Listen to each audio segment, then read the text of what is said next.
Alrighty, everyone. Welcome back to the 28th episode of the PiP Podcast.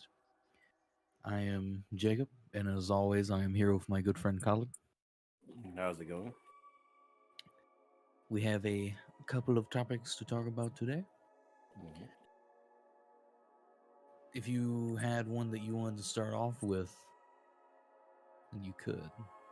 Well, I know that a lot of our topics are some of the same, so you can start with yours.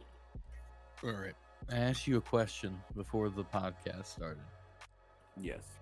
What is your favorite Full Metal Alchemist character? And it can be, you could even divide it from like Alchemist to like Full Metal Alchemist to Full Metal Alchemist Brotherhood, if you think certain characters are different. Okay. I think it's going to be Corey. Corey? Yes. Usually he's in the house, but Okay. All right. You're using my own joke against me. You confused me for a second because I was like, when you said Corey, I pictured like one of the blonde lackeys behind like Mustang for some reason. I think I'm trying to think of who and who. I think in just Full Metal Alchemist, so the first one, I think I will have to go with just being Ed. A lot of the characters were cool that I liked them. Like I did like Envy's like reveal when he's like, "I'm your brother" kind of thing. Spoiler alert for the old show, but I think that I just think like Ed's character and just some of the stuff that they put him through. I was like, okay, well, I liked him that one. But when it comes to Brotherhood, then Colonel Mustang is up there. But also, it's kind of interesting because it kind of depends on my mood because it's Colonel Mustang and then Hero Bradley. But then, so then Scar's in that thing, but then also Armstrong's sister. Like she falls. So she kind of falls in that one. But I think when I'm thirsty, I admire her more. We'll have to say that Marina Farfire, the D&D NPC, like they're different, but she was like one of the points of like inspiration for Marina's character to some degree.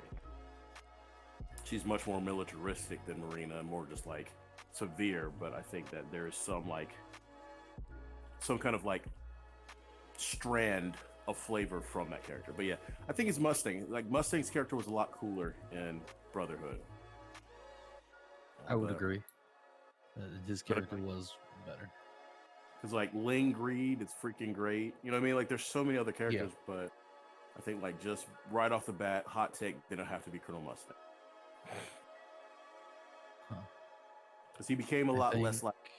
So he became a lot less like antagonistic. Yeah. Because it seemed like in just the first one, he's kind of like, "What are you doing, Al? What are you doing? You're short. What are you doing? I want to do." And the other one, he kind of had more of depth, kind of thing. So. What about you? I would say mine is Fuhrer Bradley. Yeah. I think he's the top. I think Nazir could have easily become Fuhrer Bradley if I didn't. Like, when we were doing Nazir's, like, personality, I was like, we're going to do this easy. We're going to make him a little bit like me. And then a little bit goofy. Just in general. And then we're going to say he was basically the opposite of this in the past. And when I think about it, like, in the past, I would say he was more like King Bradley. Like, in the way that he would make sure everything got done.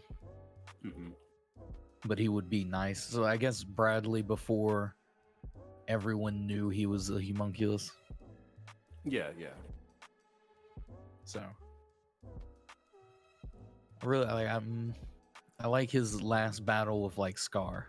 Oh, a absolutely. lot. Like absolutely. That was one of the best fight scenes. Like in anime, but also just in that series. Because again, like yes, there's some crazier anime fights. Before I guess I'll say for an anime where they're using superpowers, but they're not over the top, and it really does come down to like melee. I think it's done really well. I agree because I'm pretty sure if I'm remembering correctly, he died with like a smile on his face, Yeah, yeah. like He died. staring up at the moon. Yeah, yeah. With Sun Moon, Sun Moon. No, Sun Moon. It was an eclipse, so I guess either Okay, would be. so yes. Yeah. Yeah, no. And I've always said that if there was a Full Metal Alchemist movie, that Tom Cruise has to be Bradley. Like, there's I would just agree. and because it's funny because their ages. Because I don't know how old. I think Bradley's supposed to be like in his 50s, right? Or is he 60? He might be 60, but irregardless. And then if you ever Actually, watch, question. it's a Tom Cruise movie called Valkyrie, where he's wearing an eye patch, and then he has the German-inspired coat, which looks a lot like Bradley's. I'm like, come on, guys, it has to. So he is 59 or 60, Okay. and he was born August 25th, What year? 1854.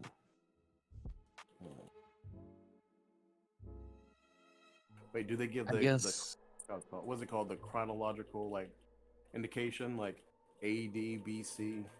BCE? no, just 1854. Okay. I think it probably says 59 to 60 because maybe at the end there they don't know exactly what date it is. Yeah.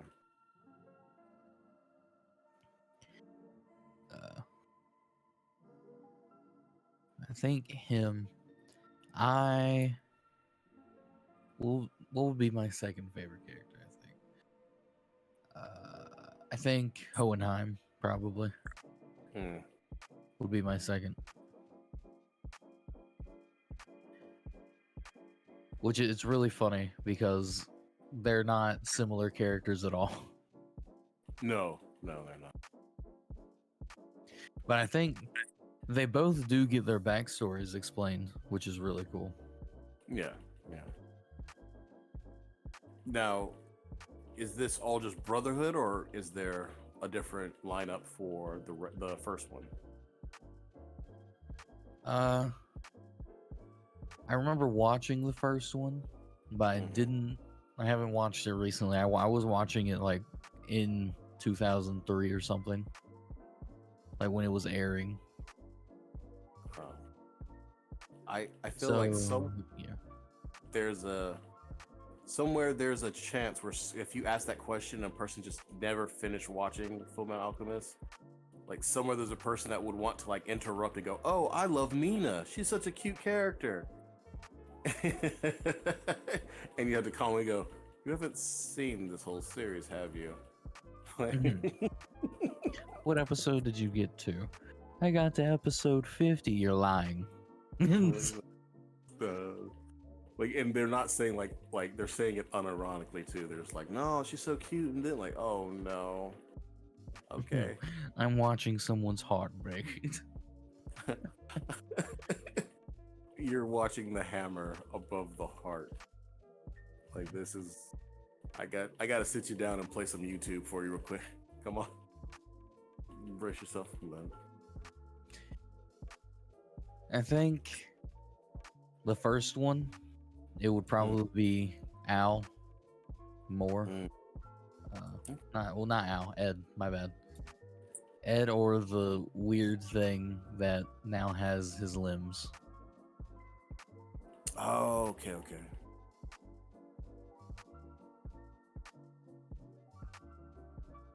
I might go back and watch it, but at the same time, I'm sort of like Brotherhood followed the manga, so Yeah, there's some loyalty to me with it, but at the same time, like there's also some forgiveness because the fact is like they're kind of flying by the seat of their pants after a certain season. Yeah. But I do feel like Conquering of Shambhala helps like wrap that up. And I love that part is the fact that this, because it's rare when you have like an anime. Well, I mean, it's think of how rare it is because Fate, Heaven's Field is only the second anime movie that I've seen that helped wrap up an anime series really well.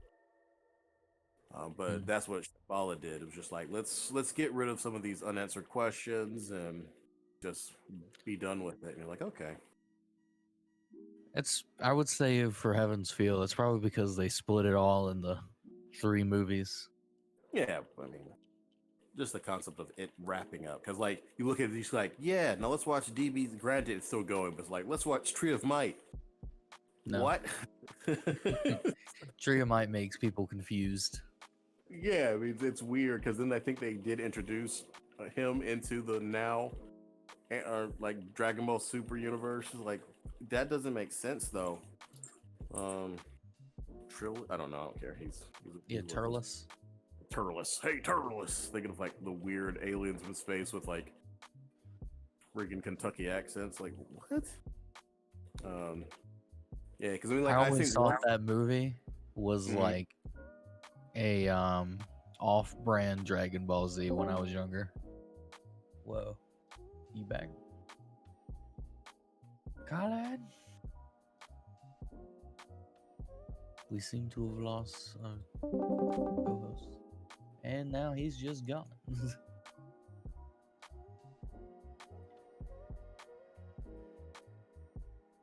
I am ringing him back.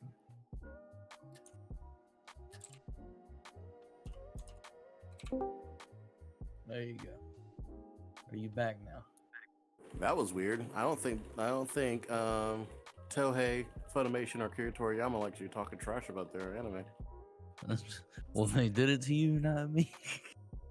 I know. They're like, well, we gotta stop the man that can influence. I always thought that like Turles, like that the Tree of Might, I legit thought it was like an off-brand Dragon Ball Z movie. That's funny. I didn't think it was made by the people that made Dragon Ball Z because like the DVD case I had for it, because I actually had the movie. We gotten it from Goodwill, and like looking at the case, it just didn't feel like a normal DVD case in a way. It was like really thin, like off-brand DVDs are. Yeah. So like, I was like, this is garbage. What's this? I was like, how do they do this? I think only like one of the only animes I know that can get away with their like off movies is One Piece, because and it depends where it falls, because it's like they're traveling, they're doing stuff, they're always on an adventure. So some of these movies could just fall in between them just sailing. Because they'll be like, you'll cut to an episode and then they're like, oh, we're hungry, or we're bored. So it's just the concept of like they might have done something in between. Yeah. So those I can see them getting away with it. But yeah, sometimes it's like Dragon Ball Z, all this stuff happens and it's like right in the middle of an arc. It's like, how did this happen? Why are Vegeta and Piccolo just friends now? Because they're not, that's not how, what? And so just, I don't know. It's never made sense with some anime. Fullmetal Alchemist has a movie, doesn't it? It has like a few. Yes, there's 3, I think. One deals with a really cool like city. I forget all I've of them. seen one, and it was Giant. confusing. Was it dealing It with was like an a giant airship. Oh, okay. I don't remember. I can probably find the name of it. FMA movie.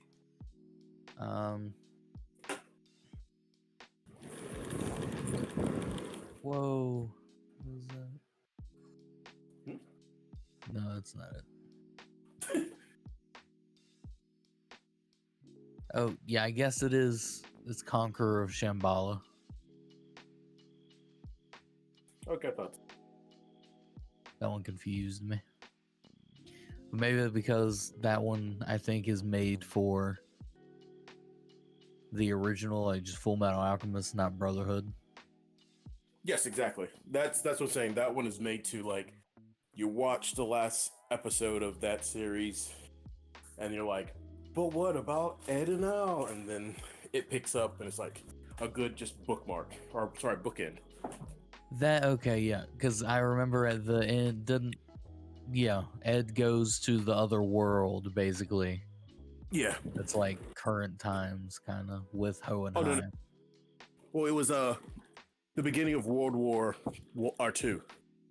Well, I mean, that's more current time than like where they're at normally. But That's yeah.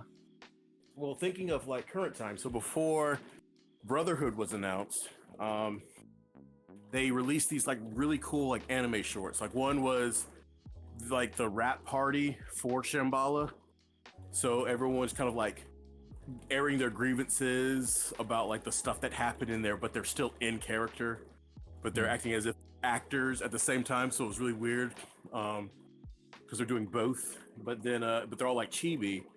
Um, there's a few of them, but one really cool one was you see like three little kids walking, and it is current time. They're like just walking the streets and they're hanging out. They kind of look like Winry, Al, and Ed. And then they kind of like one little kid gets to was it a sewer cover, and he tries to do like the transmutation circle. He slaps it the circle, and then it keeps having them walk, and then they go inside a house, and there's this old man that looks like Hohenheim, but he has an auto meld arm. He's like, what? Really cool. Hmm. But So as a kid, or well, in the 2000s, let me rephrase that. In the 2000s, what was your favorite anime? ooh, 2000s. So So I know Dragon Ball Z isn't in that era, but you can still count that. nah, so Dragon Ball Z was like I'll say when I was a kid. Um like Dragon Ball. So I'll go Dragon Ball Z is 90s, so that's where it falls. Um, let's see. So favorite one anime or just favorite anime regardless of that time. Regardless. Um, let me see. Ooh, I honestly I think it's gonna have to be either Outlaw Star or Cowboy Bebop. That's my favorite. Or even Trigun. So it's one of those three. It's like one of just like. Okay. I really like Trigun. Like after I watched it, I was like, ooh. Trigun. I don't know. And I think with Trigun though, they did something with anime comedy that you didn't see that often. Like I don't know how to explain. Like so, like take the situation where he's running because the whole town is trying to collect a bounty. Yeah. And so he's like running, he's screaming. He's like, "Why is everyone trying to kill me? He's like, why is everyone picking on me?" He's like, "Mama," and he's speaking this in French, and he actually goes, "Why am I speaking in French?" And then stupid stuff happens, and it's just like this weird pacing. But then yet they still have like the stoic hero, and I think between him and Rurouni Kenshin, I feel like they're the ones that really set the pace for like the I don't want to kill kind of like anime characters. So they kind of were different, even though, well, Rurouni Kenshin, I don't want to kill anymore. It's like you don't get manslayer by just filing people's nails for them. So, but yeah, Any more? Just there was a before. it's like they call him Battosai the manslayer. Yeah. Here's another topic, right? So when you were in school, right? What was the? It could be. So we'll do it like this: like elementary school, middle school, high school. What was the thing you had to have, kind of thing? Like, I know for me, I'll just go as an example. In elementary school, you had to have like Bakugan and Beyblades. Oh, okay. In middle school, you basically had it was like not really that. I would say in sixth grade it was like nothing. Everyone was like, "What's going on?" But then after Yeah. that, it was like an Xbox where Hmm. I was, because everyone had an Xbox, not like a PlayStation. Yeah. And then in high school, it was computer Hmm. gaming. So Huh. See, so it's one of the things why my mother says she loved like the boys because I didn't really ask for too much as a kid. uh, Um, like so, like if a toy was destroyed or broke, I will still play with the toy. So I remember like He-Man toys losing their legs, and I'm just like, yeah, he's fine. And just have him walking on basically his crotch, like around places. Um, so like I mean, because even in school, yeah, because even in school, like there's like yeah, because there'll be kids who are like, yeah, GI Joes or Ninja Turtles, and they'll talk about it, but it still wasn't like a must have. Like for me, I didn't like I must have this or must have that. As long as like I get to go see cartoons on Sunday or Saturdays, like there wasn't like really the grab thing. Um, and I feel like in like so the late '80s, early '90s, there was so much random stuff coming out that it wasn't like this is the fad for everyone to have. mm, Because I had the kids who like I have all these Slinkies, and then other kids like, well, I have GI Joes. Your Slinkies are stupid, and you know what I mean. And that will be like these like factions of just like what kids will do. Um, and because I mean, like really, like cartoons at the time were really just toy commercials. So every kid likes different cartoons. So every kid had different toys. Um, yeah, same thing. Like I never really jumped on fads. So I did get into like Magic the Gathering, some Pokemon cards. My buddies were like big into it. Because even back in the '90s, early '90s, when like a Nintendo, we just had the Nintendo. And we just traded games constantly with other kids, and that was like the thing to do. Like, are you gonna bring this game? Yeah, bring this game. And we would just trade, and then just trade them back. That was like a gentleman's agreement. Um, so like middle school, um, yeah, middle school the same way. Like Jurassic Park stuff was kind of like yeah, but it really yeah, like I didn't have any fads for it because I honestly think as a child I was like I'm not going to be a part of your fads. It's just mm. fought the establishment. I don't know because yeah, because everyone would start playing with yo-yos and I was like nah, I'm good. Um, and collected like so Pogs. I will say Pogs there. So Pogs were something that we were like collecting for a bit. My little sister got really into them, and so did my brother. What I was interested in was the art from the Pogs, then to play the game. So I love the art. And then what I would do is I'd make my own weird art on the Pogs, and then I'll give them to my little sister to play with. But that's Were about you it. the first Pog champ? No, I wasn't really a Pog champ. I was more like a Pog distributor. Mm. Because yeah, there's some like crazy metal like slammers I would just keep, but again, nothing really like oh my god, I need to. Um, and then high school, you're too busy worried about goofy broads, just worried about these goofy girls and so forth to even do it. So there wasn't really like a must-have in high school because a lot of stuff came back around, slinkies and hacky sacks and something else, slinkies, hacky sacks, and one more thing. Oh, yo-yos, they Pogs. came back around. No, like that's a weird thing. Like Pogs came back what like late 2000, not oh no, it's late 2000s, not even so like early 2000s, like after like I was out of high school. I know Pogs start coming back, and some of the grown men in the military is like, "Oh, gotta get some Pogs." I'm like, "Really, dude?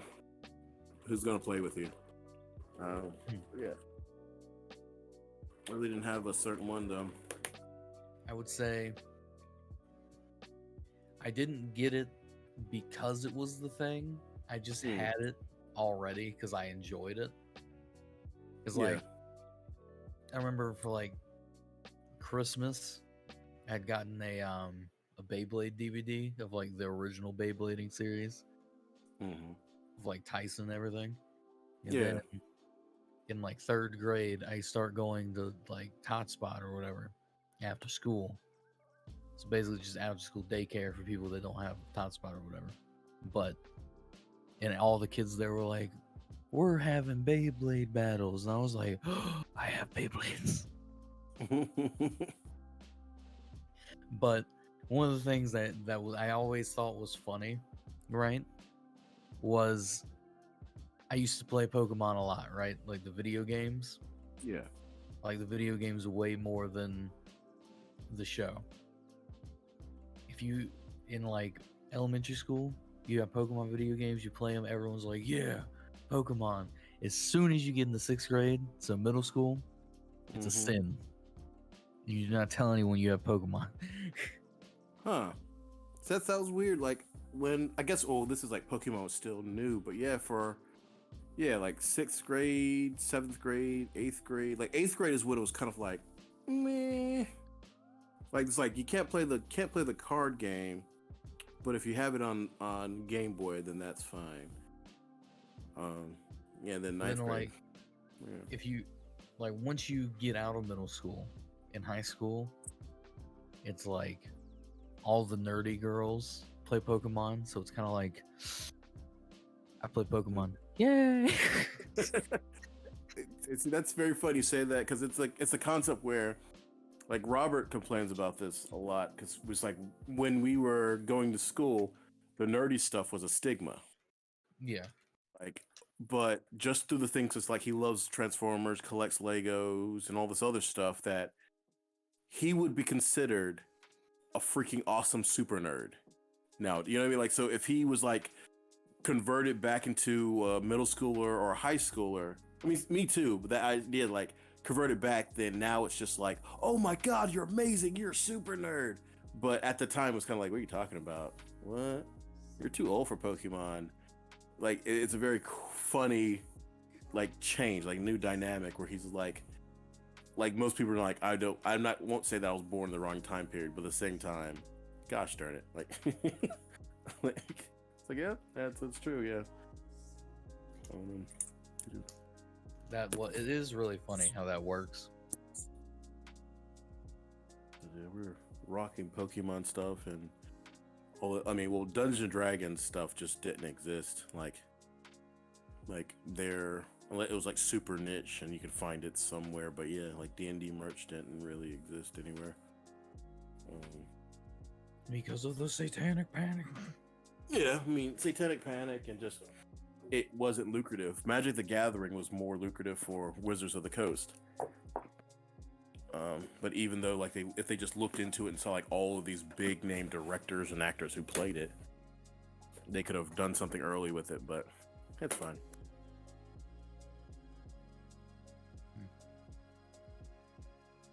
I'm almost glad that it's popular now and not back then.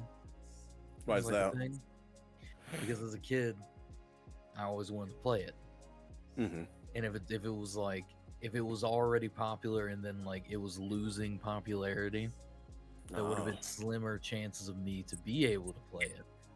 Whereas right around the time where I was, I had a lot of free time to delve into it is when it got really popular again, I would say, like it surged. Because I'm trying to think, because you had to be around when like let's see, look at I'm trying to think of would you know what edition you first heard of it or what year you heard of it? Yes. It was the year I first heard of it. Let me see. So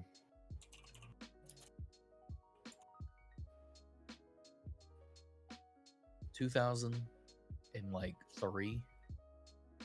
So 2003. That should have just. I used to play Baldur's Gate Dark Alliance on the PlayStation 2. And that's a Dungeons and Dragons game because I would always look at the case and be like, Forgotten Realms, that sounds cool.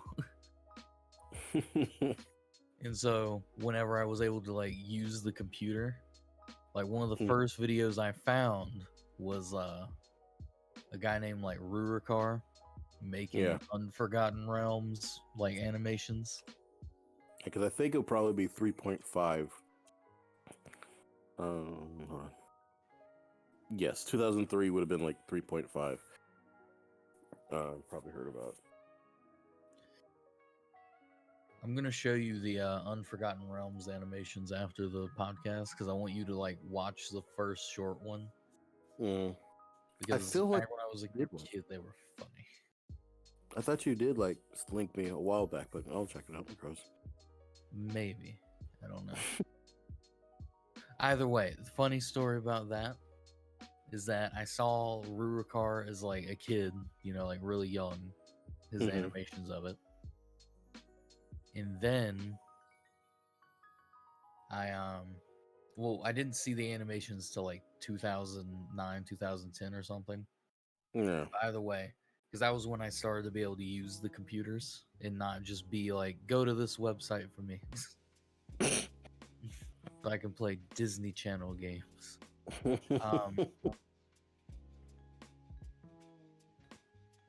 So I watched that. And then years later, I started watching a random YouTube channel. And something clicked in my mind. I was like, this is the same guy. His voice is exactly the same. And I was like, but it's not the same channel. Like, I couldn't even find the videos anymore because they were taken down. And then he re-uploaded them, but then like it was maybe a few months after I started watching him, he did like modded Minecraft stuff Yeah. called Dwarves versus Zombies. So it was like a public server and survival. So you would start out and you would have to build a fortress as a dwarf, and one of them would become a zombie. And the more like that one zombie, so think of like Call of Duty Infected, except you build like a fort to defend yourself. Mhm. He goes, yeah, the reason why I made this game is because I really enjoyed like Dungeons and Dragons, and I made this little animation. So I kind of want to make like a role play like Minecraft server. I was like, it's the guy. I was right. Anyway, I'm trying to see. It's very interesting looking at the timeline between the different Dungeons and Dragons, because so like third edition revised to 3.5, but the shortest edition was fourth edition. isn't that because everyone hated it? Yeah. I think people were like, no, we're good. No, maybe. Well, I guess technically no. Fourth edition lasted for um a few years longer. 6 years. That's not too bad. Right? Did it math right? Did I do that math? No. I did not do that math. 7 years. So I think good old. Funny enough, I think I saw a D&D like manual when I was really young, Mm-hmm. like over at one of my aunt's houses. I just couldn't read. I could Hmm. read, I just couldn't comprehend what it was saying because I was that young, Okay. if that makes sense. Yeah. Uh, so, off of those topics, there is before we get into the Borderlands and GameStop thing, I have a few other ones.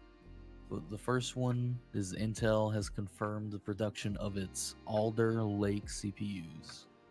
Hmm. So apparently this is based on a hybrid architecture. Mm-hmm. So it has like the best of both worlds in the way of, what is it? Let's see here. They say something specific.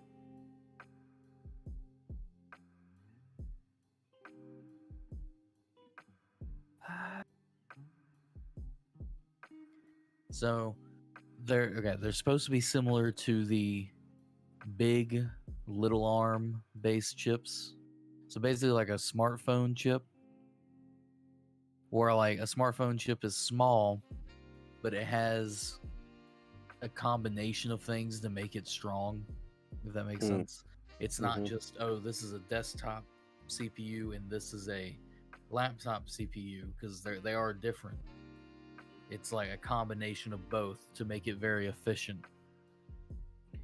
So I'm curious to see how that's going to turn out, because as well as like they got to make it, but Windows might have issues with it, kind of, because it might not be able to line up processes correctly for the different threads. So that's all I'm going to say on that. I'm just excited for another processor. And then I think we talked about this the other day with Josh. The Cyberpunk 1.1 patch introduces a save killing down on the street bug. It introduced a bug that potentially can cause you to unable to progress in the game. At the end of the quest down in the street, the character Goro Takamura calls the player.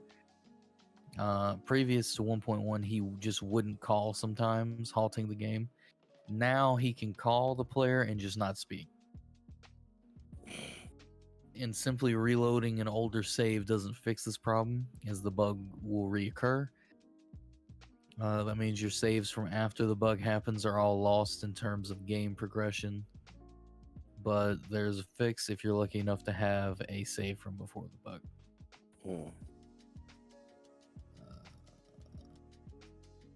Yeah. Because can't you save in, what's it called? Different lines, basically. You can save in different. You don't have to save over the same spot, right? Yeah. Okay, because that's one of the things that I always do is like I purposely save. Like if I know that, like I'll do it a lot in Dead Space, but a save on different lines, so it's not just like save over this file, because those my reasons were just that reason. I was paranoid. Always thought that game files will end up just corrupting. I have no clue what game caused it though. It's just a deep-seated, like, paranoia. Nothing happened. You're just paranoid about it. Yeah. Yeah, I'd have no clue. So, one more. We have hacking allegations that rock a 250,000 Warzone tournament before descending into chaos. That is the title of this PC Gamer article. So, Warzone's anti-cheat protections have once again come under fire after a player was ejected from a trios tournament following accusations of cheating. He was accused of using an aimbot in the penultimate game of the series. The moment that raised suspicion was caught on stream. And he dissects someone dissects the clip and explains how his aim locks onto the opponent, basically. He's basically explaining why it's an aimbot. And it's very interesting. Well, I guess not all tournaments have to be at like in-house, Yeah. They're over the internet, but you'd think if there was like money involved in the winnings, that they would be like, you have to come out and play here. Yeah. Well, so when did this tournament take place though? I don't know. Well, I mean, I know it happened within this month. Okay, so that's probably the reason why it's like stay at home. Yeah. But yeah, a dude named, let's see here, what's his name? Dex Taro dissected the clip. You can probably find him on Twitter if you want to see the clip. It's called Dexerto Intel. That's his @ on Twitter if you want to go look at that clip. But I just wanted to bring it up because I found it confusing that they would put all this money on a online game. Yeah. Just, I don't know. I think it would have been better if they had just waited for this tournament. Mm. If there's that much money involved, it should just be in a building under, like, sanctioned computers so you can't put cheats in. Because that's what they do with like all the other tournaments, or that's what they used to do. And I'm pretty sure I saw a tournament recently still do that, even under like COVID restrictions. But I could be wrong. Now, let's get to the topic that you hate. I don't hate it per se. You don't hate that Kevin Hart's going to be Roland? Yeah, so I don't hate the idea, but I feel like it's detracting from a lot of the character and the movie itself. So because Roland is this like battle worn soldier, and yes, he has like his points of like levity. A lot of the characters in like Borderlands, especially the first Borderland, came across as being the straight man. Like they're made to be like they're serious characters looking for something, and it's the characters around them that brought levity, like Claptrap, like Marcus, come shop with Marcus, like all these characters like are the ones that brought like the levity and the silliness and so forth. So now what they're just doing, it's just going to basically be Jumanji in space. And I'm not talking like Zathura either. Like, so it's just like now instead of Roland being this bad A who's just like mowing things down and having his like cute, snarky action hero like little remarks, it's going to be Kevin Hart going, that dog got a weird face. You know what I mean? And it's just like it's taking away from that character.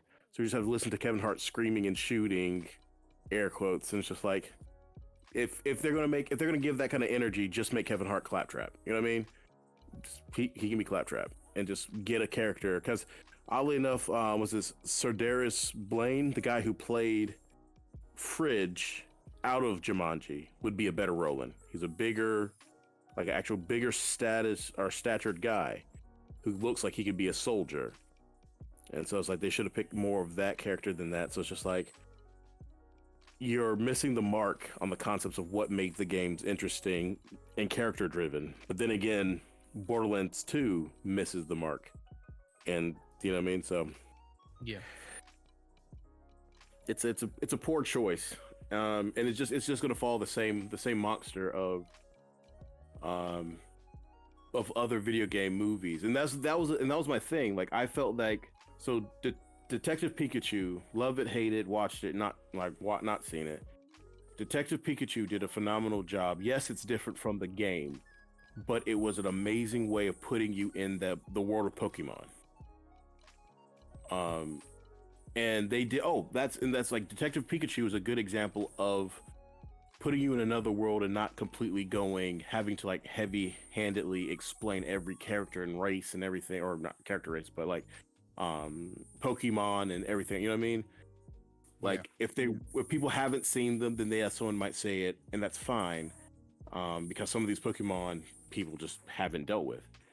And that's the difference between that and say like Monster Hunter, where it's just kind of like a weird Western cliche isekai. So yeah, because I mean, like when you're in Borderlands, it's just like here you go, and then you're running around like la la la. Ooh, that's a weird dog. Oh god, its face splits open. He looks like a vagina. So, funny enough, I think I can hear your cat breathing. You probably can. He decided like hey, I want to be close to you talking. I think he's protesting, honestly. He's like nose whistling while breathing. It's pretty cute. Hey Ben, come here. Come here, handsome boy. Come on. Come here, handsome. Come here. There you go. Anyway, I think we're gonna take a sidetrack. What did you think about Zathura? Zathura? Yeah. It was kind of a cool movie. Okay, I'll get back to Borderlands, but yeah, so Thor was a cool movie. Okay. I remember when it was coming out, I had a friend named Robbie that lived down the road from like my grandma. Yeah. And he was like, I want to see the new Stuart Little movie. And I was like, yeah, we can go see that. And then we got there, and my mom was like, all right, you're seeing Zathora? And I was like, yeah. Because I knew the whole time we were seeing Zathora. I just wanted Robbie to come with me. Will being that guy. Circa. No, the funny thing is he didn't want to see it because he thought it was scary. Oh, okay. And then after he watched it, it was his favorite movie for like a short time. Okay. So Okay. it was all good. That still feels like a Will thing to do, though. It's not like It was. It very much was. like, I've done it many a time. yes, it's like I'm pretty sure Noah being the recipient of the treachery, but Yes. but yeah, but thinking about it, but thinking about it, Michael B. Jordan could be rolling. Like I wouldn't mind Michael B. Jordan being rolling. I know Michael Coulter, the guy who played Luke Cage, was all like would be a cool or a good rolling as well. But yeah, Kevin Hart now, like so here's my other thing though. Borderlands is this rich thing, like it's a rich story. I really wouldn't have been opposed to the concepts of just different Vault Hunters. You know what I mean? Like there's the characters that are always around. So Marcus, Moxie, Catch a Ride, whoever that guy is. I'll have to say though, just like a little like toot my own horn. My voices are on point, but yeah, but like yeah. So like if they just use those NPCs that you constantly see, and then like Kevin Hart and The Rock probably, but whoever they're gonna pick were just different characters altogether. Then I wouldn't mind that zany energy that Kevin Hart like brings. But again, it's just kind of like to me, it's really just going to be Kevin Hart is just the claptrap in a human skin. Like that's all that is. Is okay, Yeah. cool.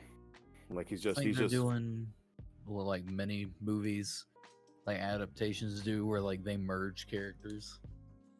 easily merged rolling with claptrap.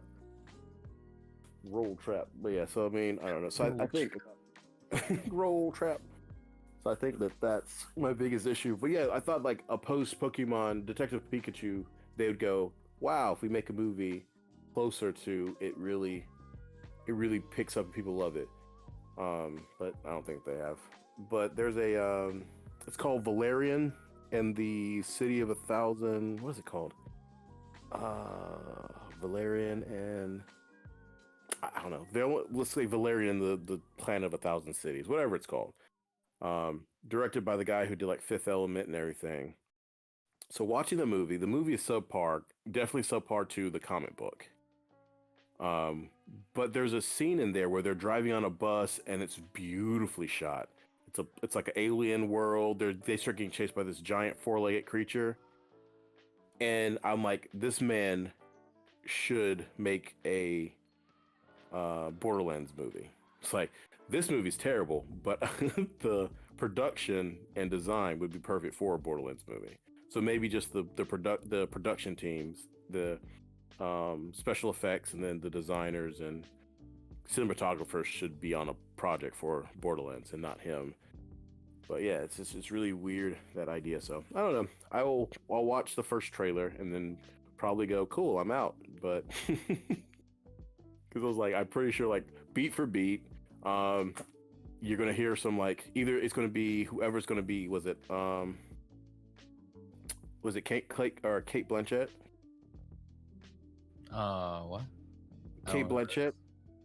Who's gonna be like Lilith? Lilith? Not Lilith. I don't know. So who's all casted right now? Let me see. Colleen. Wait, that's the video game. Here, I was like, what? Movie. Yeah, Kate Blanchett. Yes. which is kind of weird. Because I Kevin think, Hart. so that's another thing, like, because Kate Blanchett, which I think is a phenomenal actress, because so she's playing Lilith. I'm trying to think if Lilith is the one of the last like wraiths or banshees, whatever. Um, but yeah, I feel like it's just gonna have like someone, whoever's like, there's gonna be one of the females as like the narrators explaining what Vault Hunters are.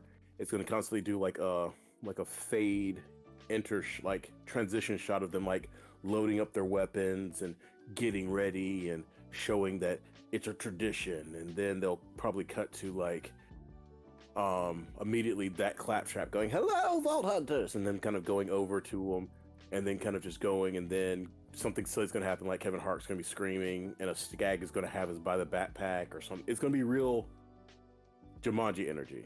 I don't see Kevin Hart being serious. If Kevin Hart plays a straight man in this, then we're on a whole new ball game. Like we're in uncharted territory.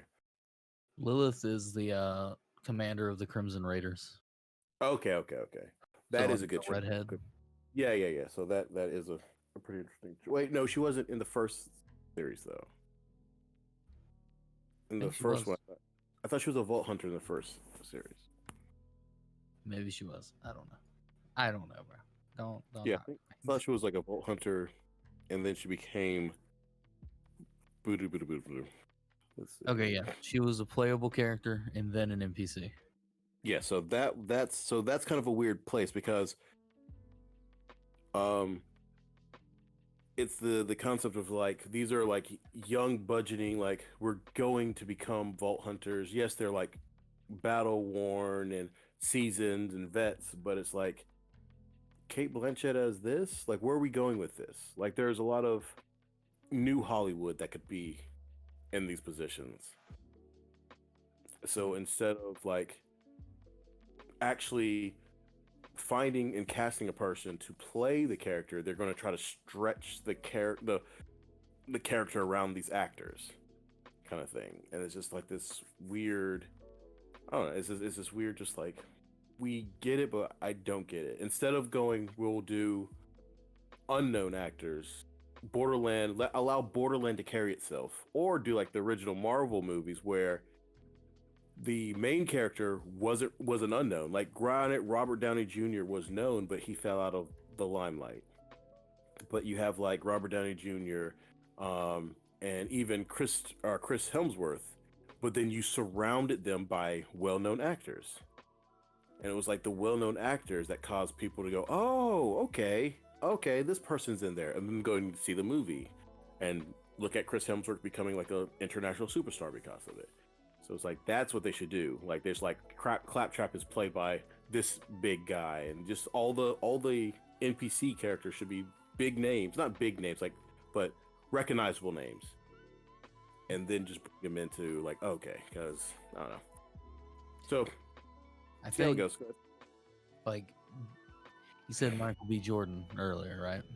Yeah, Michael B. Jordan as Static Shock. possibly that wouldn't be bad either. Now see, this would be Static Shock outside, like finally graduated, and now his career as a superhero. Yeah. Yes, that would be a very interesting thing to see.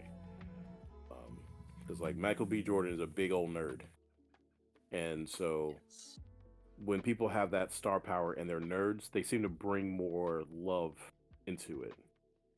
Versus like just someone's like, I never read a comic book in my life or played this video game, but I'll do it. It's like I think that's what made The Witcher so great, was that you knew that like as the actor is playing this part, he's actually like fanboying. Like Henry Cavill's like you can tell the extra like I'm going to try my best to be the greatest Geralt, and him just but he's obviously like giggling to himself because he's the Witcher. So, according, so I typed in Static Shock in Michael B. Jordan. Mm-hmm. According to this, back since October and some in November, there are random news articles saying that he is going to produce a Static Shock movie. I thought that was a thing. That's why it sounded really familiar because he's produced a few movies before, um, which I want I him to love. be in the movies. I want him to be the Static Wait, Shock. is Creed good? I've never seen it, but I'm impressed with his workout and how jacked he is. But people do say it's a good boxing movie. Because it isn't. So in Creed, is he like taught how to box by the guy Rocky? Yes. Yeah, he's because I don't know if he did boxing, but then Rocky's like, hey, come on, you can be better than that. I knew your father. And so then they got him to fight more, or was it just kind of like, hey, you should fight because I knew your father. But yeah, then I know the second one is like fighting against what's his name, Drogoff or whatever, his kid or something. But I don't know, they seem like good movies. Like everyone that I've like heard of different like genre preferences say that they've watched Creed and it was good. So I just don't really watch that many boxing movies that often. There are some good boxing movies, but I just don't watch them. He What? I was gonna say Okay. Michael B. Jordan played Killmonger, didn't he? Yeah, he was Okay. Killmonger. He was my favorite character in Black Panther. Yeah. He did a really good job for all the different things, but he did a good job. Oddly enough, that like, and not the same. What's the word I'm looking for? Not for the same indignation, but I think that if they do put Doctor Doom into the Marvel Universe, there's some pages out of like Killmonger's like Michael B. Jordan's performance as Killmonger that Doctor Doom can take over as like reasons, and because Doctor Doom, if like for those who didn't know, yes, he's like a Fantastic Four villain, but he's a villain within the Marvel universe, and they often didn't use him for like a punching bag, but he's a phenomenal villain. And one of the things that just makes him interesting outside of the whole like he has diplomatic immunity, so he was just getting away with doing stupid stuff that technically isn't illegal. Like he's like opening an interdimensional portal in New York that causes monsters to come out. That's not really a law against it. But he was, but the fact is like he was born of like a Romany basic woman, and then her death and just his concept of like magic. And he basically worked his way back up, came to his country, and then just took it over. And he's like, you people look down on these like individuals, so now I'm just gonna roll over this country, and you're gonna like it. Everyone's smiling, and that's so. It's a really interesting concept of this dictator because he does love his country, and he loves his people asterisk because he also like instills fear. So it's kind of like a giant dollhouse to him. While he's like, you love your toys, but you don't want your toys to go and do stupid stuff. So yeah, if they put that in, because I think Killmonger was a really cool character, for the most part for like Black Panther. I think you were going to say something else before I changed it to Killmonger. Oh, you're fine. So thinking of like trailers of movies, have you seen Godzilla vs. Kong? Nope. Ooh, that trailer, man. Like that trailer. I've seen one Godzilla movie, and I'm pretty sure it mostly followed people evacuating. Yeah, well, I mean that's technically every Godzilla movie. People evacuating, kind of pointing and saying Godzilla. Gotcha. I mean, really, that was a very funny thing about like when Godzilla came out, like the American remakes, when those came out, one was a funny complaint because the Japanese like, what, he came to America and got fat. It's just like he's like, we got them trans fats over here, people. But the other thing, when they're watching the movie, is like, oh, it's so boring. You don't see Godzilla to the end. There's just a bunch of people talking. It's like, have you not seen a Godzilla movie before? Like, if they watch, like, I think it's like the first one, or just like Godzilla versus Rodan, it takes forever. Or no, this is actually Godzilla versus King Ghidorah. It takes forever for them to even show up, and it's just constantly scientists talking, and then a rumble, scientists talking, a blip on the map, science talking. Like it's very long before you see in the monsters. And so like even into these newer Godzilla movies, just seeing bits and pieces of him was more generous than what these older movies were doing. So it was like it's following the old brand. Like so, let them fight. Yeah. So, but like King of the Monsters was really cool. Ghidorah is one of my favorite Godzilla villains, and so they did a really good job of him and just his attacks and just his menace. So hopefully, I mean, Kong was good too. I did like Kong, and I didn't think that there was going to be the shared universe thing, but so it's very interesting. So the Japanese use Kong as well, like King Kong, and he kind of falls in the idea of Monster Island and everything else and all the stuff like that. And then of course like the King Kong doomed in American, like the Western version of King Kong, where he just dies off the Empire State Building.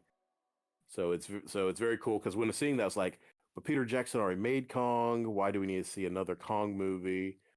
I was like, why is this playing out differently? And then he's like, oh, because he's gonna be that Kong and dealing with Godzilla. So I don't know, it'd be interesting. They show different ways of how he's gonna not get blown away into cinder by atomic breath. So I don't know, it'll be interesting to watch. Atomic breath. Because to be honest though, like when he first did it in the I can't think of was it 2000? It wasn't 2015, was it? Jeez, 2016. So whenever they first showed that one, because they make a noise like it's wah wah wah wah wah wah as it's building up, and it's like finally, because he doesn't use his breath at all in the whole entire movie, and then he finally like grabs the Muto, which is like this giant creepy kaiju there he's fighting, grabs his mouth, opens it up, and then it just starts starting up, and everyone who knows Godzilla's like, oh no, oh yes. He just vomits atomic breath into his face. I was like, that one gave me goosebumps. And the other one that's ever done that is the Shin Godzilla. Some say it's like the answer to the American Godzilla, but that one, because it was like, if you ever seen that video clip, I've shown so many people. Have you ever seen like the Shin Godzilla uses his breath weapon for the first time? I don't think so. So like they're shooting him and they start using like these ordnance that stab into him and like kind of just like rip flesh out. They're like bombs that do it. So he kind of just gets like real quiet and starts looking down, and he opens his mouth and it like starts like pouring out this just thick smoke. And then after a while, his eyes, like just like an alligator, they have a membrane that goes over them, and then it just turns into fire. And it's like just burning cars and buildings. And then he just like focuses it into a purple beam, and it just cuts through buildings and planes, and just, my goodness, it's a great, great, great scene. All like accompanied by this beautiful, just orchestral music, and just like, guys, it's Godzilla. He's Godzilla. Yeah. One of my favorite things. I know it's 11:30, but there is one thing that I did want to touch on. Have you seen the new Unearthed Arcana coming out? No. So it's called Gothic Lineages. Oh. Go on. So there's things like they're talking about like resisting or indulge your like bloodlust or bloodthirst. So Dampier is finally out. Like vampire? What? Yeah. So a Dampier is when a vampire has a child with a human. So it's Blade, Vampire Hunter. Who? Is it a class?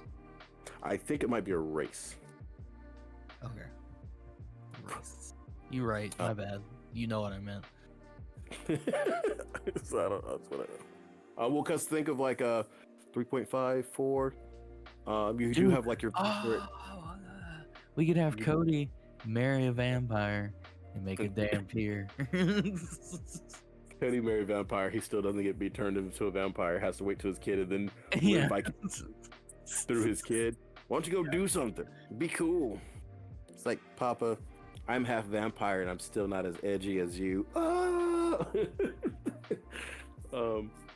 Yeah, so the Dampier. But yeah, so in a previous D&D, I think it's 3.5. It might be 4. But you can get like vampiric or lineage or ancestry where you can like bite things and then drink the blood, but you don't have to be a vampire or a Dampier. It's just like it's in you, which I really liked. Because I played this weird place where I love vampire lore. I love vampires. Absolutely love Dampiers. But I still have this like, when it comes to like playing them, or I don't know. I'm a hypocrite, but I think vampires are cool. Love them. Most people do. Then I think the one class will be like Hex Blood, or that might also be it might be a class, but also might be a race. I think it's a race. Yeah, I think these might Yeah. all be races. A bargain with a hag or other eerie forces transformed your character into a magical being, and then there's Reborn. So yep, Reborn. Yep. You know I keep that thing on me. I have What? the Unearthed Arcana page bookmarked. Oh, I just have it by post. Found just as easy. Yeah, but those are pretty interesting. Nazir. Nazir next character. Reborn. Because what he Nazir just died. dies, I just do like a reborn. Oh my god. Would that even be allowed? I would have to read into Reborn. Well, look up Reborn. I just get little kids. They're lifelike dolls. That is a rabbit hole I wasn't ready for. I'd have to read into. All right, since it is. No, wait. I want to talk about the GameStop thing. No, that seems pretty boring. No, go ahead. So apparently, it wasn't just Reddit. It was Elon Musk that tweeted about it. So part of it was driven by Reddit, and part of it was driven by a tweet by Elon Musk. Let's see if I can get the tweet. That's not the tweet. Show me the tweet. You don't handle it. Have to be lonely. Okay, wait. So Elon Musk tweeted GameStonk and like basically tweeted the Reddit like subreddit Wall Street Bets. And that, I guess that opened up the door to more people to go through Reddit to like mess with the GameStop thing. Because what's it at now? Do you know? I do not. I haven't been following it. Okay, so GameStop stock. So for people that don't know, Reddit and apparently Elon Musk perpetuating Reddit users bought a crap ton of GameStop stocks. And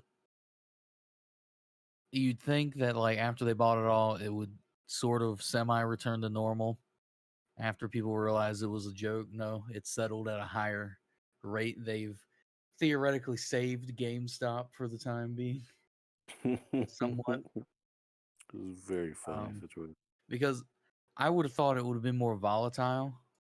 Well, actually, earlier today, let's see here. So at 12 p.m., right? It was at $87 for a stock. At 4, or we'll say like maybe 1. Basically 1, it peaked at like 114, and then it went down to 102, and then it steadily rose to 141, dropped to 120, and then like rose, and then it like skyrocketed to 243, and it settled for the time being at around like 220. But as of 8 p.m., it started going back down. So maybe it's not saved.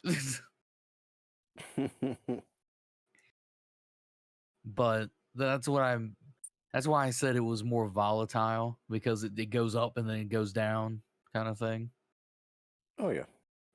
That's all I want to say. It's pretty crazy that a bunch of nerds did that. Is it though? Not really. Because I mean, a bunch of nerds pushed Marvel Studios into billion-dollar movie making. You know what I mean? A bunch of nerds also made the people fix Sonic from the movie. Yes. Like now, those are nerds that saved something. They are, indeed. My gracious, man. Because I love that. That was a good movie. Like, I haven't seen it oh, it's definitely a good movie. Real already. quick. Do you want to lead us into the final thingy segment? Sure. So, for those who don't know, we like to do a segment that is called Potato. Nice. It's called What Are You Watching, Playing, Reading, and Listening to? So, what's up with you, Jacob? So many anime, so much. So, I'm keeping up with ReZero, keeping up with Skate the Infinity, Attack on Titan, Horimiya. What's the other ones? There was another one, the Isekai one that I don't know its English name, so I'm not going to try and pronounce its long Isekai name or Japanese name.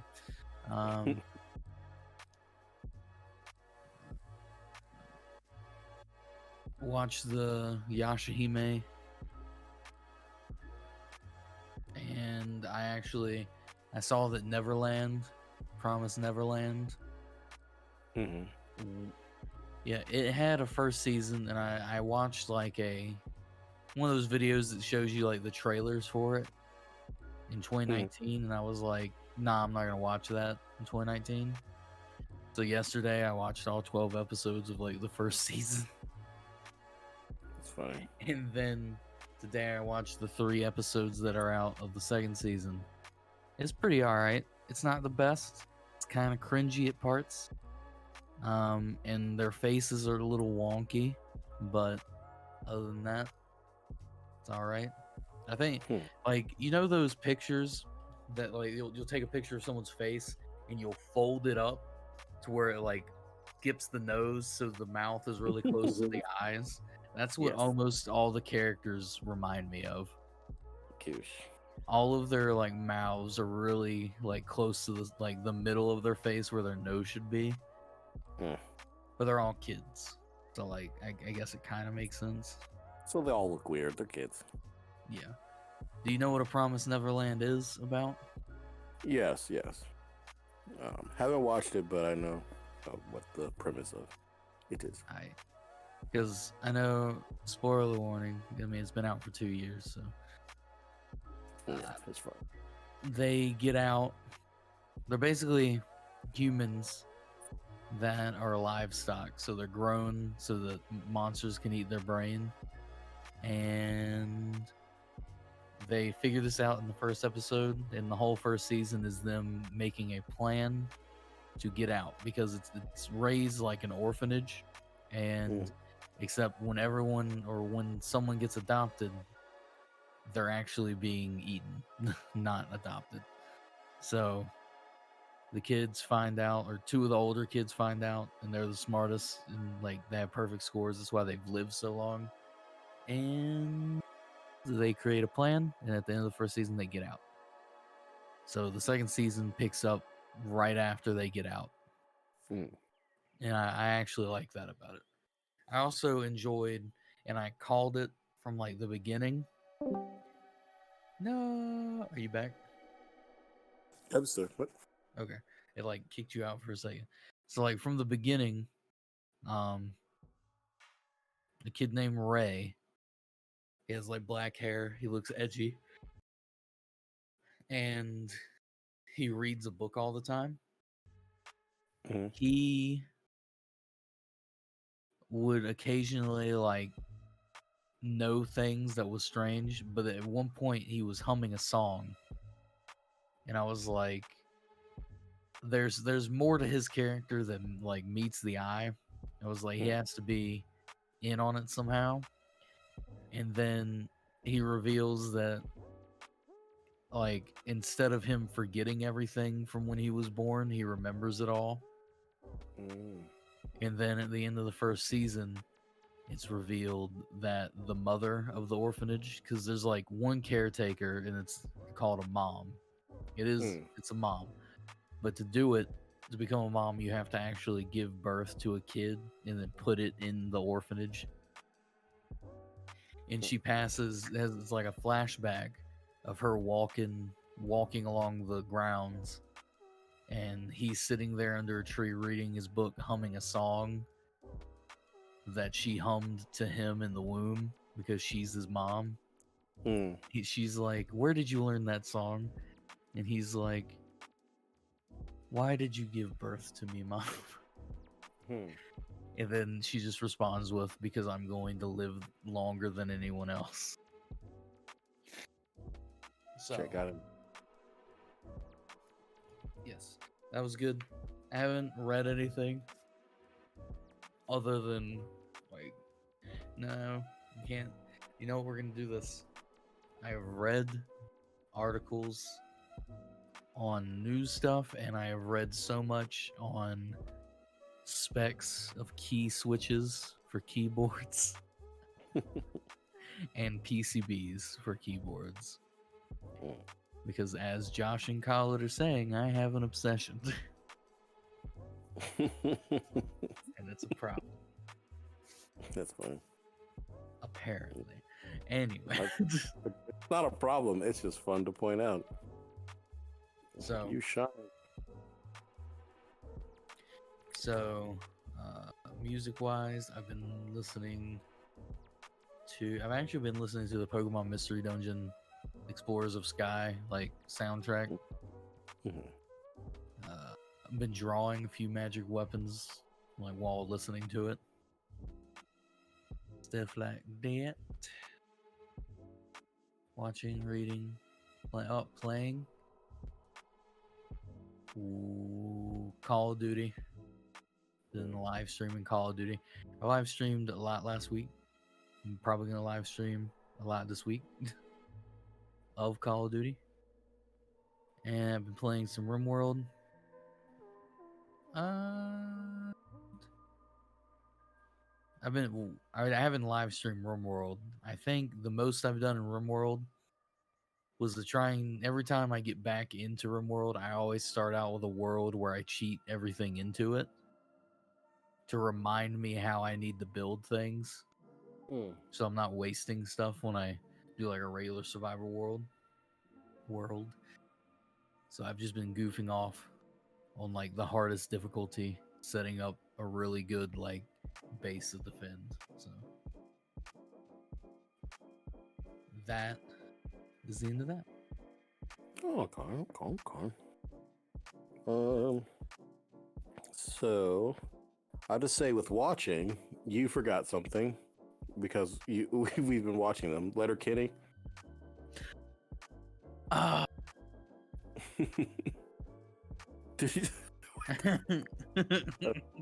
It just went silent. Like it just hang out of complete excitement. I have been watching that. I've actually binge watched it, just listening to it. Mm-hmm. It's really good. Yeah. So Letterkenny again, just random videos like YouTube is YouTube, but like I've been watching a lot of like Smosh Try Not to Laughs again. Just randomly. It's very funny because they like spit water and you just go, man, look at that pre-COVID fun. But then, yeah, just watching a bunch of videos that's like usually I wouldn't watch, and then they're just interesting and just kind of watching them back to back. We'll say there's a little bit Schreckenfreude into it though. And that's all to be said about that. Would you say that your favorite like Letterkenny joke is the one with the girl hockey players? Like skit? Yeah. Well, see, that's my favorite skit. But I think my favorite like recurring thing is just the main character's like love of puppies and his like when they're puppies around. He's an animal lover. It's Yeah, just yeah. like the joke, because whenever there's so many like snippets that I've seen of someone like dissing Canadian gooses, he's like, "You got Geese. a problem with Canadian geese? You got a problem with me? Let that one marinate for a bit." And it's like, I was like, I am determined to tell someone now. Just like, you need to watch your mouth. I want to come down and talk to you. Like, like what kind of insult? Their insult tangents though are phenomenal. they are. Like, I am like, we're gonna have to get Noah to sit down and watch them, and then just see like how his insult game grows, because their ability just to insult are like scathing. Like, oh my god, man, wonderful. So we'll see. Let's see. Also, I'm watching WandaVision on Disney Plus, which, yes, like I've said before, like how I was like the Nick at Night kid, where it's like the 1950s and 60s shows, and now WandaVision has gone into like the 70s shows with like the aesthetics and so forth, and more weird things are happening, and so it's like it's kind of picked up already in episode 3. So that can only just be a sign of what that means for the last episodes. I forget. I think it's either 6 or 8. I think episodes. But yeah, excited just to see how that goes. Listening to, it's random. Like right now, there's a lot of music that I've been picking through, curating, if you will, that just kind of fit the times. And so they're bringing me quite a bit of joy listening to them now. And just how the music has changed, like their meaning to some degree. Let's see, reading. So there's I think I've showed little like screenshots of it. Chio-chan no Sugakuru, which I think Sugakuru means black butterfly. I'm not too sure. But anyways, it's about this like middle schooler that she's just like a goofy gamer, always like the cliches, always late, has to always constantly run, but then it's just the stupidity that she has to deal with, like on her way to try to get to school or just different things. So anywhere from having to recreate, she recreated Assassin's Creed, like having to like jump from building to building to building, to a thing where she convinces a motorcycle gang member that she's like this dangerous assassin who kills people, when she's really just talking about Call of Duty. And then like embarrassed, and she gets called like black. Well, I think it's Bloody Butterfly is her name online, and she tells him, "Well, that's my name," and he's like, "Oh my god, you're so tough." And it's but it's a really cool little goofy manga.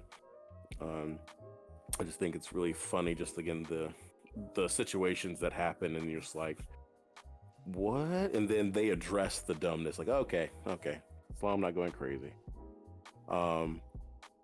And then playing D&D, but I feel like the point where it's like just within this weekend playing 2 different D&D games, one DMing, and then the one where I get to finally be a player. It's been a very long time since I've been a player. now you know how I feel, because it was fun, wasn't it? Yeah, absolutely, man. Absolutely fun. You're sitting there, you're like, no, I hate it. Why am I here? No, it was really fun. And just aligned up as like just a guest, because I just like, I'm not going to be like a constant player there, but being like a guest that comes through every once in a while is fun idea for continuity and so forth. But yeah. So it's really interesting of not playing D&D as a player for, I mean, just as long, honestly. Well, no. So, because I'd play in Robert's games. But let me see, that's what, 2012, 2013?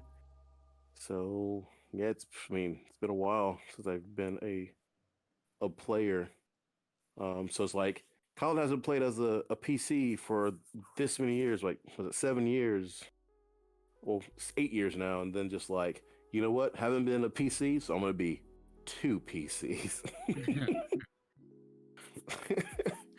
Like if I'm coming back hard, bro.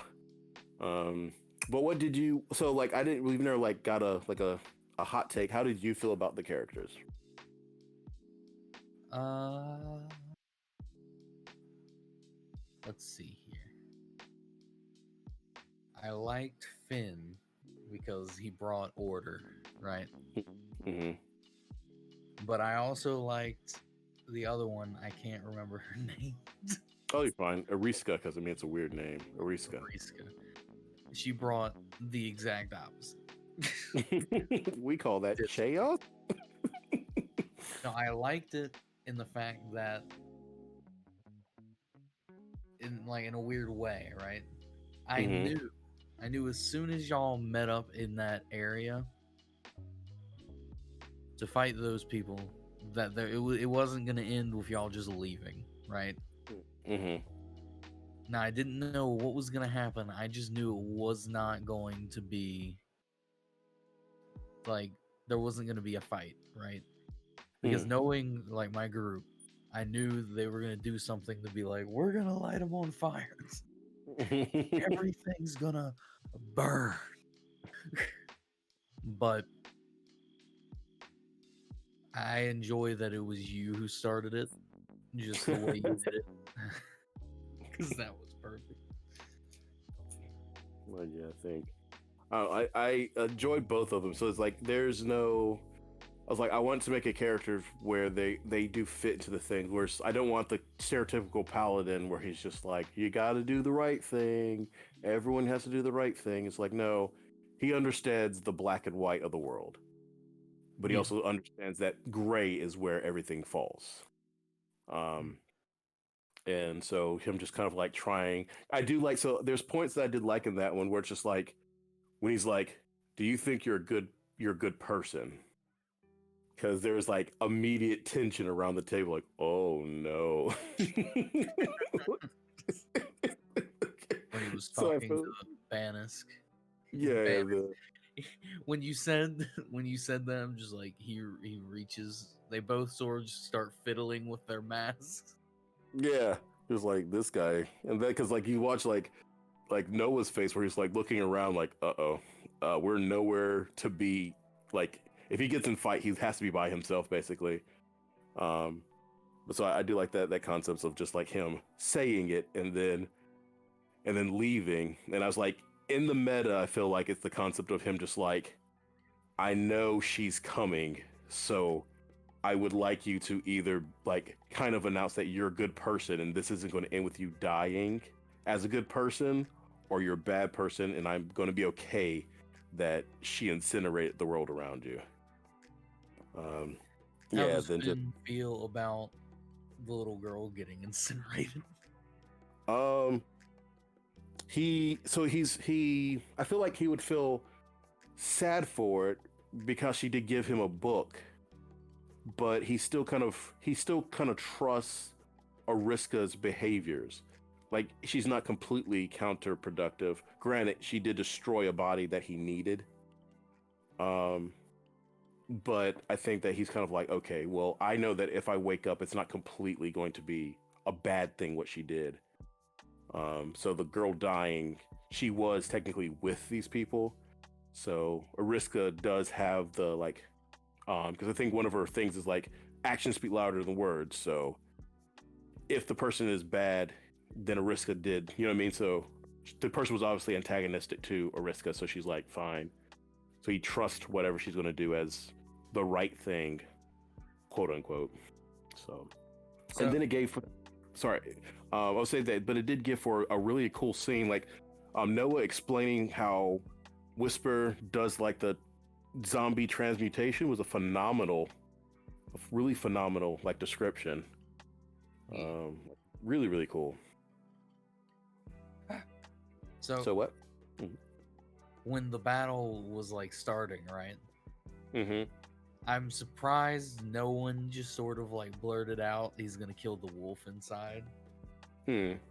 Because I specifically was like, Banis, he steps back inside for a little bit, and then he steps back out with like his sword drawn. Yeah, I don't know. I think I think that I think it might have been. I'm not gonna say my fault, but I think it was kind of the thing of where they're now thinking of fighting, and they're like, hey, let's start like a distraction, and Ariska's distraction was to like march, and I could see her in like the movie in my head. I don't know if you ever watched the movie Color Purple, like Oprah Winfrey's character Sophia, she has this like, I'm just gonna march straight into and beat Harpo kind of thing, but like that there's like 3 or 4 different female characters in movies that I see the walk that Ariska was basically doing, and it was just like, I'm gonna go and talk to this person and just tell them how it is. And that's actually one of my favorite moments with it, where it's kind of like, are you in charge? You have like, what do you want with the boss? Like, if you're an underling, you don't have the right to give me questions. Like, like I want to talk to the person in charge. And just like the character's like, we love her, but we also afraid of her. Like, then I think one of my favorite parts was, right?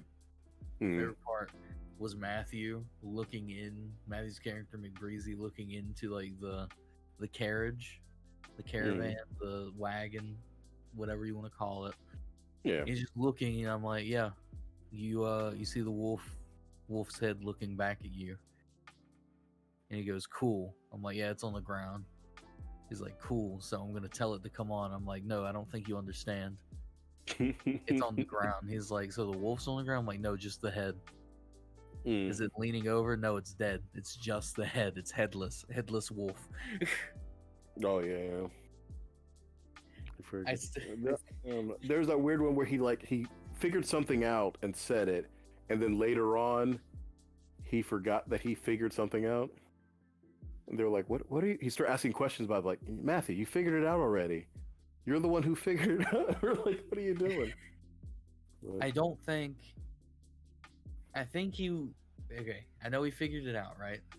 Mm-hmm. I think he brought it up as a question of like the tone he uses, he's like joking, but then everyone got on him about it, so I think he just doubled down. Because I knew, like, looking at him, because he was looking at me, I understood what like he meant by it. I can't think of it right off the bat. I feel like I should have recorded those sessions though. But... It's funny, I record your sessions, I don't record mine. Yeah. I understand. I might start doing it, but I'm not sure. It's I don't know. It's weird. Yeah. I feel like it's easier for me to keep up with everything that they do for the most part. If I'm not worried about what? The equipment going, you're just gonna... Yeah. I can pretty much keep up with it. I do remember I started recording your sessions because Jesse missed a session. I was like, well, I can just record it. Yeah. I mean, it's a great precedence for something greater, kind of thing. So I'm thankful. I will say this, because I know like it's getting over, but so when they're talking about, they're explaining like the body. So like Ariska does a little like druid ceremony, and she just incinerates the body and sends it up to like go back to nature, kind of thing. And then you're talking is like, wait, where's the body? It's like, Ariska incinerated. It's like, what? I guess you just missed me saying the whole thing. And it was like this genuine, like, why? It's like that's technically like what she would do. Okay, so I thought you did that to the wolf's body. That's what I So- was hearing. I didn't know it was to the other guy as well.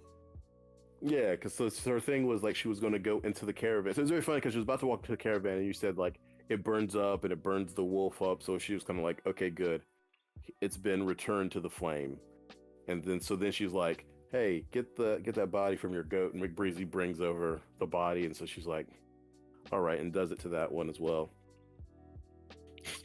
So I really enjoy Bannisk and Helden. yeah. Those two were my favorite. And actually, I liked Clary as well. But Clary's dead, so fucker. Yeah.